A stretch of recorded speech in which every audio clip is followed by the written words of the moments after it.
Com a palavra, o senador Álvaro Dias. Vossa Excelência dispõe de 10 minutos como orador inscrito. Muito obrigado, senadora Lúcia Vânia, senadora Ana Amélia, senhores senadores. Aqui. Pode. O governo da Venezuela, o sistema ou regime chavista, seguramente não é bom pagador. Nós temos uma experiência vivida já há anos com a obra da usina de Abreu e Lima, em Pernambuco, agora condenada pelo Tribunal de Contas da União, aliás, condenada mais uma vez em razão do superfaturamento. Aliás, um superfaturamento monumental de mais de 2 bilhões de dólares. Hoje o nosso objetivo na tribuna não é focalizar esse superfaturamento, e sim os calotes do governo chavista. O governo de Hugo Chávez celebrou contrato com a Petrobras e tornou-se sócio desta usina Abreu e Lima. Nunca repassou sequer um centavo para as obras de construção. E à época o Chávez tinha um argumento: a obra estava superfaturada e, portanto, não cabia ao governo dele repassar recursos para este superfaturamento monumental. Mas o Brasil continuou financiando a Venezuela, recursos para obras do metrô em Caracas, recursos para hidroelétrica no país, etc. Não sabemos a quantas andam as relações comerciais, qual o débito da Venezuela com o Brasil nessa relação de comércio. O que sabemos agora, e o jornal O Estado de São Paulo,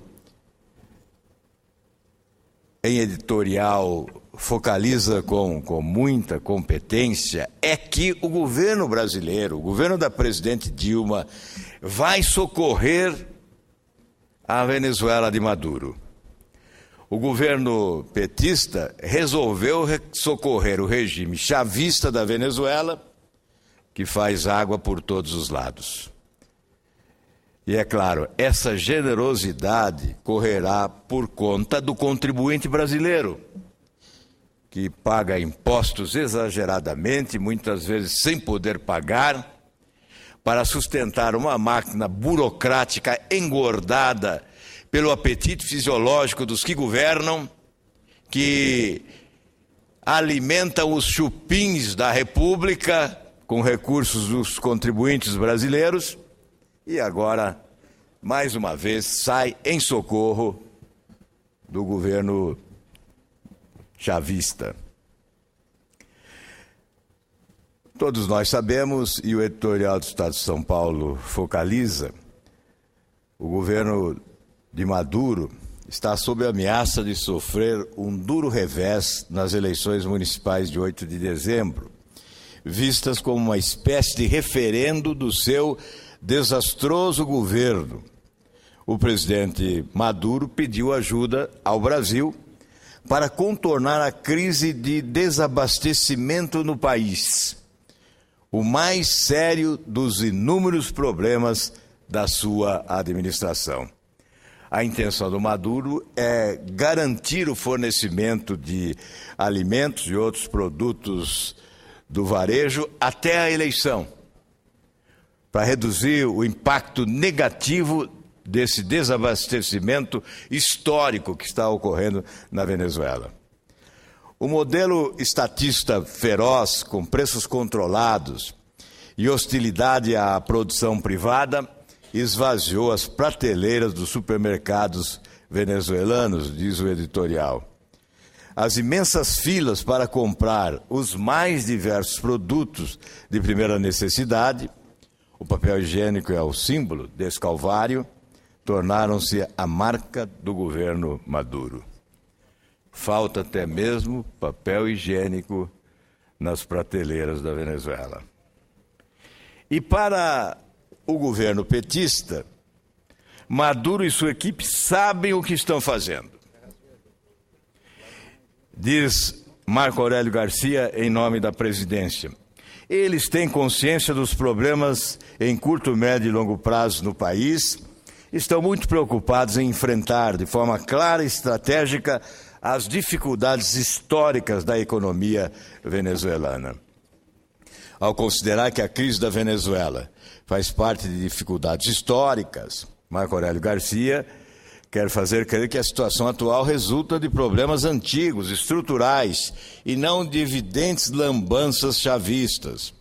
É provável que Garcia considere também que a importação emergencial de alimentos seja parte, conforme suas palavras, de um planejamento claro e estratégico para enfrentar a crise. Bem, que planejamento é este? O que contam com esse planejamento?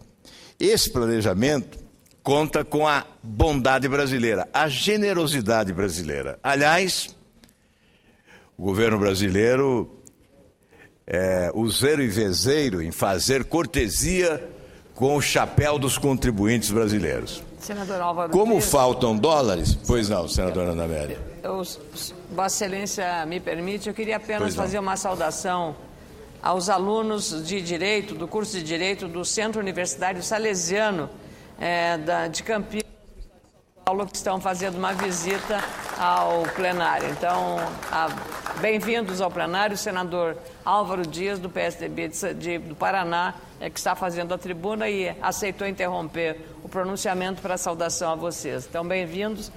Com a palavra, senador, e obrigada. As minhas homenagens também aos paulistas de Campinas, meus conterrâneos, porque também sou paulista, emprestado ao Paraná. Tenho o Paraná como terra adotiva, mas nasci no estado de São Paulo. As minhas homenagens aos estudantes de Direito, que certamente estão verificando aqui um plenário vazio, mas nesta quinta-feira é normal que esse plenário se torne vazio. Hoje tivemos um grande debate pela manhã na Comissão de Educação, discutindo o Plano Nacional de Educação, com paulistas pontificando como convidados, o professor Aguiomar e o professor Naércio. E ontem e anteontem tivemos o plenário muito cheio, em razão de sessões deliberativas. Mas esta é a vida do parlamento. Há alguns dias, muita energia, alguns dias há gente demais, dias de muito e véspera de nada, como diz a senadora Ana Amélia, e outros dias o vazio, o silêncio empolgante do plenário vazio. O silêncio que muitas vezes fala mais alto. Mas eu me referia a essa relação Brasil e Venezuela. Querem oferecer agora a garantia do Banco do Brasil para os negócios venezuelanos. Como faltam dólares na Venezuela para realizar a importação, graças ao controle do câmbio, o Brasil pretende usar o Programa de Financiamento às Exportações, o PROEX, do Banco do Brasil, num acordo com o Banco da Venezuela. Segundo essa solução, ainda a ser detalhada, o Banco da Venezuela receberia o dinheiro do financiamento e quitaria a importação diretamente aos fornecedores brasileiros, sem ter de passar pela CADAV, o órgão venezuelano que regula o câmbio.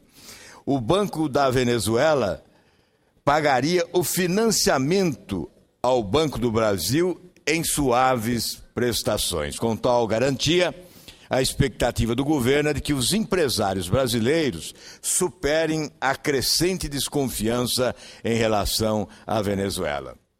Em outras palavras, senador, se as negociações prosperarem, e se essa transação se efetuar, o risco de calote dos importadores venezuelanos seria assumido pelo Banco do Brasil, em nome do compromisso ideológico do governo petista com o chavismo, com cujas agruras o contribuinte brasileiro não tem rigorosamente nada a ver. O editorial do Jornal do Estado de São Paulo é muito importante como alerta, porque tem mais poder do que a palavra de um senador de oposição para convencer o país que o nosso governo está tratando de assuntos do interesse do nosso povo com muita irresponsabilidade. E os valores são expressivos dos calotes reiterados que estamos sofrendo por consequência de uma política diplomática terceiro-mundista liderada pelo nosso governo ideologicamente. São valores expressivos que se consubstanciam em verdadeira sangria de recursos públicos do povo brasileiro. Isso passa por perdão de dívidas históricas são perdoadas, para que se possa abrir perspectivas de novos financiamentos através de grandes empreiteiras do nosso país que trabalham no exterior. Esses empréstimos externos continuam a ocorrer.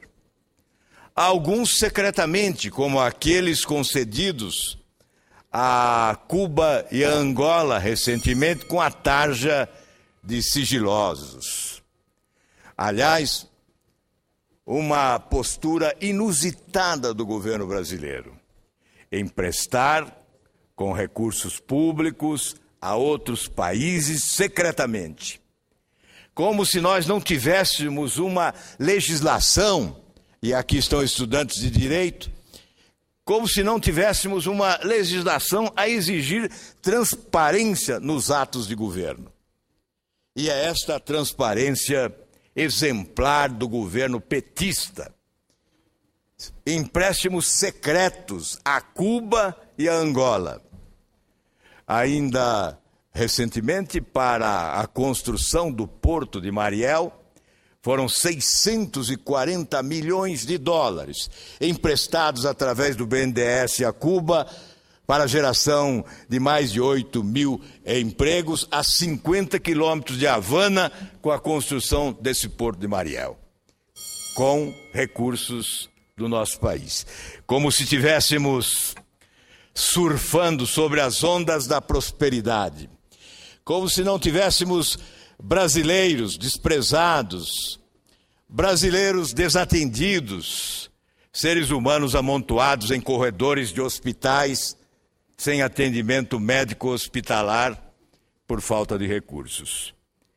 Enquanto isso, o déficit cresce. Chegamos a 9 bilhões, um déficit recorde. E o governo vai criando outras estruturas, como nesta semana, com a aprovação da Comissão de Constituição e Justiça de mais uma estatal, a Anatel, que vai fazer a mesma coisa que faz a Emater, mas será mais um cabide de emprego, porque esse governo é o governo do cabidaço, é o governo do aparelhão, do aparelhaço, é um governo que faz crescer as despesas correntes de forma exagerada, enxugando os recursos e debilitando a sua capacidade de investir de forma produtiva e promover o progresso desse país. Muito obrigado, senhora presidente.